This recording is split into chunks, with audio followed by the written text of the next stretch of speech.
What an entitled human being. I'm not strong enough to dig, and I'm too ashamed to beg. It means I've grown accustomed to a certain standard of living. I ain't digging no holes. I'm not going to go and labor. The thing is, he could go and learn how to dig. Guys, he could, right? He could lift a couple weights and be strong enough to dig. He just doesn't want to. I ain't going to do labor, and I'm not going to beg either. So what I'm going to do is I'm going to ingratiate myself with the ones who owe money to my master, because they also live in nice houses and they also have a lot of money. And if I help them out, they'll help me out.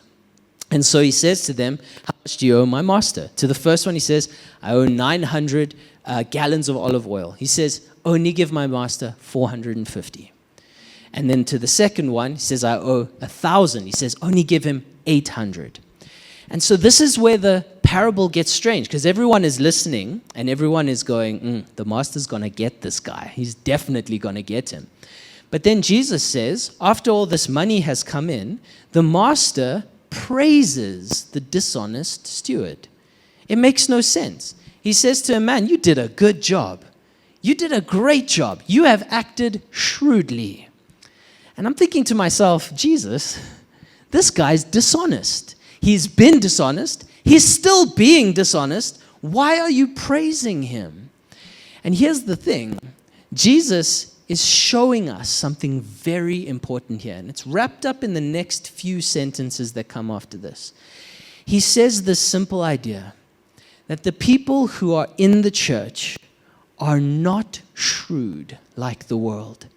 And what he's saying is that you and I, we need to get shrewd in our finances. What does that mean? Dishonest? Not at all. Jesus is not saying that. He's saying these guys know how to deal with each other, but my church doesn't know how to do this stuff. My church is struggling because we are so afraid of finances. We're so afraid of growing and understanding how finances work that we've rejected the whole system. And some of us have traded in our growth mindset for a pauper mindset, thinking that it's spiritual to be poor, and it's not healthy. It's not healthy. Jesus is not praising the dishonesty of this steward. He's showing us in this world, money runs everything. It's a reality. You and I just got to come to terms with that fact. That money runs everything in this world. And he did not call us to be afraid of money. He called us to be in control of money, in control of finances, so that we can grow it, to use it for God's kingdom. And it's something that we need to see in the scripture here, that Jesus is saying we got to be skillful. So let me use a better word. The word is skillful. And so Jesus pulls out these two ideas. The very first idea is that the church needs to be skilled in finances. We got to be skilled in it. We should not be afraid of finances. We should not be afraid of wanting to generate finances or to be able to build big businesses. We should never be afraid of those things. And I'm going to give you the reason why, which is point number 2. But let's stay here for a second. Too many of us are not skilled in using finances. And today is not that talk. I'm not going to go very deep into this idea, but I want to set you free today that as a Christian, you should skill yourself on how to use finances. We are in a country that has a devastating past of inequality. And things are slowly changing, but it's slow. And the progress is slow.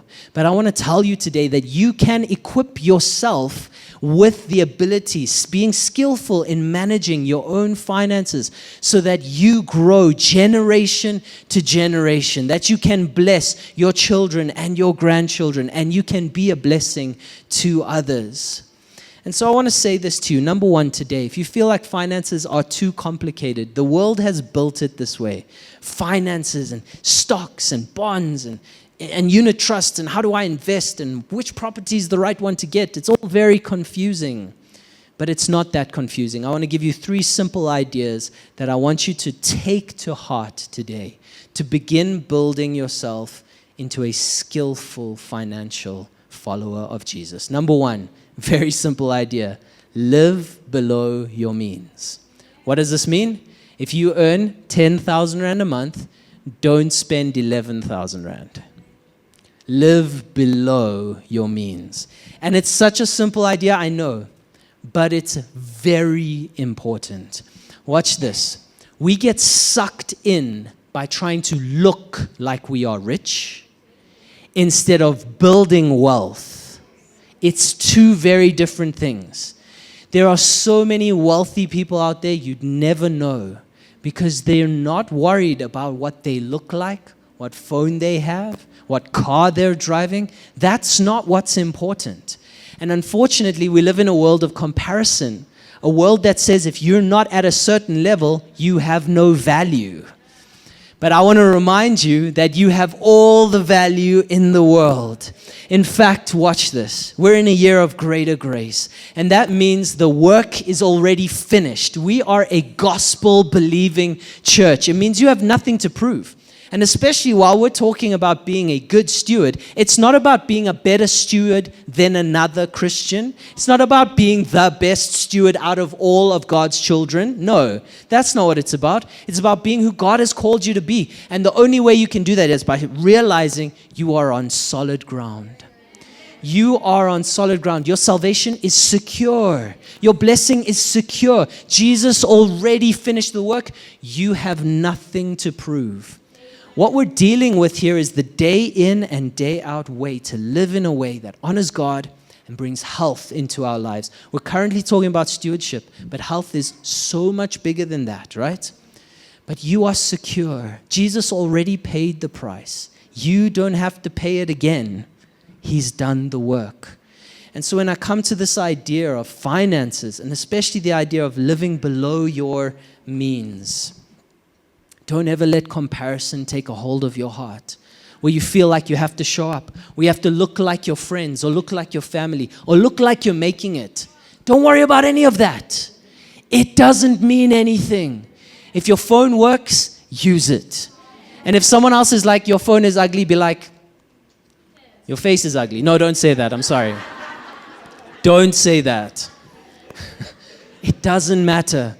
Guys, cars are depreciating assets. It means the minute you drive it out the parking lot, it's lost half its value and it will never come back, guys.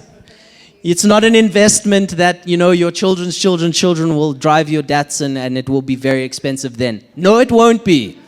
Don't waste money on depreciating assets. Okay. We're getting deep. I'm not a financial advisor. But step one, live below your means. And I know that's hard because we also live in a country where finances are not abundant and jobs are scarce. I get it. But I'm saying, if you will follow these simple systems, God will honor you. He will honor you. Live below your means, number one. Number two, get out of debt. It's called a bond for a reason. It's shackling you to the ground. Now, I do also understand that in some ways it's almost impossible. This world system is built to get you into debt. Guys, houses don't have to cost 3 million Rand. They don't have to. I mean, do they have to? How much do the bricks cost? Not 3 million Rand, I'll tell you that much, right? The system is built this way because our world system runs on interest. They need you in bonds where you should pay 3 million, you're now paying 6 million for your house because of interest. You guys get what I'm saying, right? I very much understand that saving up 500, 600,000 Rand, 1 million Rand, 2 million Rand, and paying cash for a house feels impossible. I just want to say nothing's impossible with Jesus. Nothing at all. And there are moments where you will have to get into debt, but make sure it's for the right reasons. Don't go into debt for shoes, guys. That's not guys, please don't do it. It's not worth it. Live below your means. It's okay. God will bless you. I promise you. And it's worth it because here's number three, your third idea. Live a long-term viewpoint life. Don't live for tomorrow. And I also very much understand why we're drawn towards it. Sometimes we're actually just trying to survive. Sometimes we're just trying to escape the difficulty and the darkness of our reality. I get it. But live with long-term in mind. Save for long term in mind. Invest. And simply begin at saving and being faithful in saving. You have no idea how much compound interest can change your world if you will put money away and leave it for 30 years. You'll have so much money when you need it. It's a whole other conversation, and we will run courses in the new year about financial fitness. I encourage you, if you want to go deeper in your finances, do it. We've done it before. We will keep doing it. But if you take these 3 simple ideas, number 1, month to month, I'm going to live below my means, not above them. Number 2, I'm going to do my very best to get out of debt and to never go back to it. And number 3, to live with long term in mind, not short term. You will immediately start living a more skillful financial life.